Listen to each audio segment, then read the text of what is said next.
Hello friends, welcome to our channel. तो आज हम पढ़ेंगे क्लास 9th के इंग्लिश के टेक्स्ट बुक बिहाइव में जो 8th चैप्टर है काठमांडू, उसके बारे में। तो सबसे पहले काठमांडू क्या है? नेपाल की कैपिटल है। तो इस चैप्टर के राइटर विक्रम सेठ ने एक बुक लिखी, हेवन लेक करके। उस बुक में से ये एक छोटा सा पार्ट निकाल के बताया है हमें, जिसमें कि विक्रम सेठ ने उनकी काठमांडू की जो जर्नी है, जो उन्होंने काठमांडू ट्रेवल किया, उसके बारे में सब कुछ बताया गया है। तो शुरू करते हैं चैप्टर। चैप्टर शुरू होता है तो राइटर बताते हैं कि जब मैं काठमांडू पहुंचा तो मैंने क्या किया, उस सिटी के सेंटर में एक रूम बुक किया अपने लिए, एक सस्ता कमरा लिया और पूरी रात वहाँ पर आराम से रेस्ट किया। फिर मैं अगले दिन सुबह उठकर मिस्टर शाह के बेटे और उनके नेफ्यू के साथ 2 मंदिर घूमने गया। अब 2 मंदिर में से एक हिंदू वाला मंदिर था और एक बुद्धिस्ट वाला मंदिर था।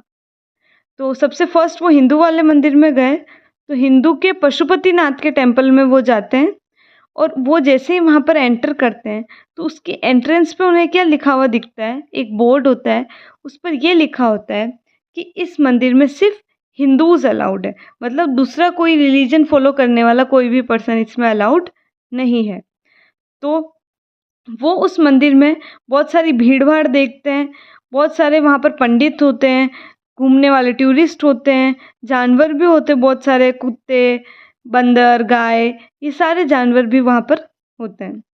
उसके बाद क्या होता है कि जैसे ही वो अंदर पहुँचते हैं मंदिर के, तो वो ये देखते हैं कि बहुत सारे लोग जो है वो लाइन को तोड़ के आगे जाके दर्शन करने की कोशिश कर रहे हैं, लोगों से धक्का मुक्की करके। तो ये चीज़ नॉर्मल है, हम भी देखते हैं बहुत सारे लोग धक्का दे के या कैसे भी आगे पहुँच के दर्शन करने की कोशिश करते हैं। फिर क्या होता है, फिर वहाँ पे उस मंदिर में राइटर को जो है एक वेस्टर्न इंसान है, मतलब एक फॉरेनर दिखता है, जो कि एक कैसे सैफरॉन मतलब केसरी कपड़े जो होते हैं ना, जो साधु या बाबा लोग वगैरह पहनते हैं, वो वाले कपड़े पहना हुआ दिखता है। और वो क्या होता है, मंदिर में अंदर घुसने की कोशिश कर रहा होता है, लेकिन एक पुलिसमैन उसे उसके अंदर नहीं घुसने देता, क्योंकि वो हिंदू नहीं है ना, इसीलिए।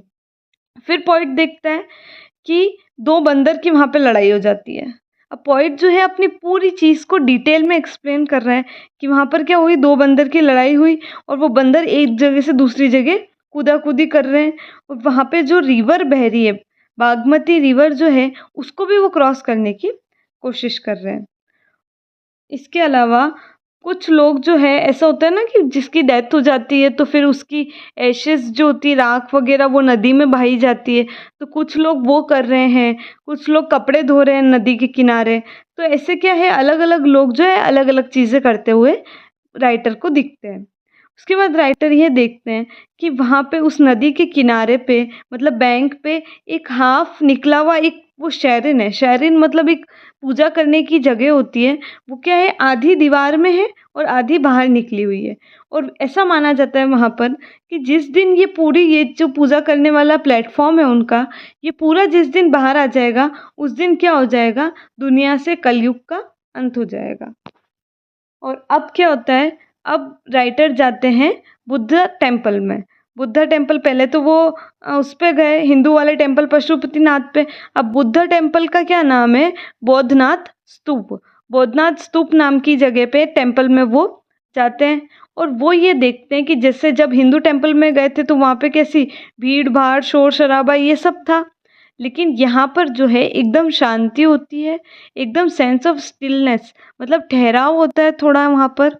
और वहाँ पर जो है एक वाइट कलर का बड़ा डोम जैसा देखते हैं वो, जिसके चारों तरफ रोड है और लोग क्या है उसके ऊपर चल सकते हैं। वहाँ पे वो बहुत सारी शॉप्स देखते हैं जहाँ पर कि अलग अलग बैग्स, तिब्बती प्रिंट की ज्वेलरी, सिल्वर वाली ज्वेलरी, ये सब चीज़ें वहाँ पर बिक्री होती है। कोई भीड़ भाड़ नहीं होती है और वो क्या है, काफ़ी शांत जगह लगती है। काठमांडू जो है अपने आप में एक बहुत विविड, मतलब बहुत अलग अलग तरह की चीज़ें हैं काठमांडू में। बहुत सारी धार्मिक चीज़ें हैं, बहुत सारी मंदिर है छोटे छोटे, बहुत सारे भगवान हैं और बहुत सारे वहाँ पर क्या है, और भी फ्रूट्स बेचने वाले हैं।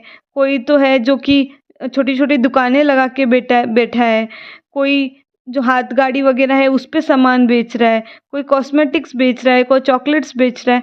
पे नेपाल की एंटिक चीज़ें मिल रही है, बर्तन वगैरह मिल रहे हैं।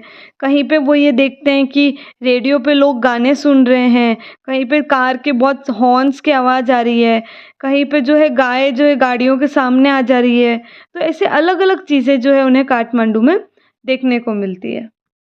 उसके बाद राइटर क्या करते हैं, अपने लिए एक भुट्टा खरीदते हैं, जो कि सिगड़ी होती है ना, कोयले पे सेका हुआ एक भुट्टा खरीदते हैं।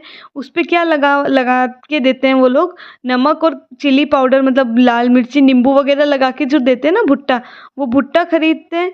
उसके साथ में कुछ कॉमिक्स पढ़ने के लिए कुछ कॉमिक्स खरीदते हैं और एक कोका कोला खरीदते हैं, ताकि वो ये सब चीज़ें आराम से खा के डाइजेस्ट कर सके। अब क्या होता है कि राइटर को वापस घर जाना है अपने, तो राइटर ये सोचते हैं कि अगर मुझे जल्दी पहुंचना है तो मैं फ़्लाइट से जा सकता हूँ, लेकिन अगर मुझे एक एडवेंचरस ट्रिप चाहिए कि मैं एडवेंचर करता हुआ जाऊँ, तो मैं बस या ट्रेन से पहले पटना जा सकता हूँ।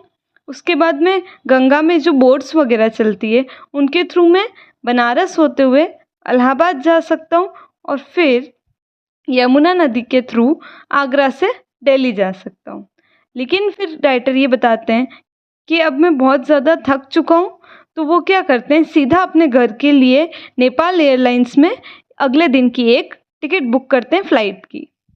तो फिर राइटर आगे बताते हैं कि जब वो अपने होटल के आसपास घूम रहे थे, तो उनको उनके होटल के पास वाले चौराहे पर एक फ्लूट जो होती है ना, फ्लूट सेलर दिखा, जिसके पास के लगभग 50-60 बांसुरीज थी, मतलब फ्लूट्स थी, जो अलग अलग डायरेक्शन में एक बड़े बैम्बू के ऊपर लगी हुई थी। तो वो क्या करता था, वो सेलर थोड़ी थोड़ी देर में फ्लूट बजा के दिखाता था, और ऐसा ऐसा कोशिश करता था कि वो फ्लूट बजा के जो है लोगों को अपनी तरफ अट्रैक्ट करेगा उस फ्लूट्स को बेचने के लिए। तो उसकी फ्लूट की जो आवाज़ है, वहाँ पे बहुत ज़्यादा ट्रैफिक था, बहुत सारे लोग थे, भीड़ भाड़ थी, लेकिन फिर भी उसकी फ्लूट की आवाज़ जो है उस पूरे ट्रैफिक में से क्लियरली सुनाई दे रही थी। और वो क्या करता था, कभी कभी प्ले करते हुए बीच में ब्रेक भी लेता था, और पास में जो फ्रूट बेचने वाला है उससे बात करने लग जाता था। तो उसको देख के उस राइटर को क्या लग रहा था कि ऐसा लगता है कि बहुत सालों से ये जो है इसी तरह की ज़िंदगी जी रहा है। अब आगे राइटर बताते हैं कि फ्लूट का म्यूज़िक जो है उससे उनको अलग कर पाना बहुत मुश्किल है, बहुत डिफ़िकल्ट है उनके लिए। उनको ऐसा लगता है कि पूरे यूनिवर्स में सबसे ज़्यादा अच्छी या सबसे ज़्यादा पर्टिकुलर वो किस साउंड के लिए हैं, फ्लूट के साउंड के लिए। कि चाहे कोई भी कल्चर हो, पूरी दुनिया का कोई भी कल्चर हो, सारे कल्चर्स में फ्लूट किसी न किसी रूप में प्रेजेंट है। जैसे हिंदुस्तान में, मतलब इंडिया में भी फ्लूट है, चाहे जापान की बात ले लो, चाहे अमेरिका की बात ले लो, चाहे चाइना की ले लो, हर जगह क्या है, फ्लूट्स अवेलेबल है।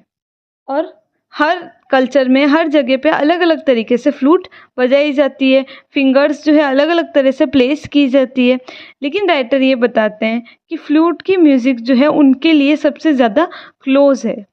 और वो ये बोलते हैं कि फ्लूट को बजाने के लिए क्या चाहिए, एक लिविंग ब्रेथ चाहिए, मतलब कोई भी इंसान उसके अंदर फूंक देगा या अपनी सांस छोड़ेगा, तभी जाके उसमें से म्यूज़िक प्रोड्यूस होगा।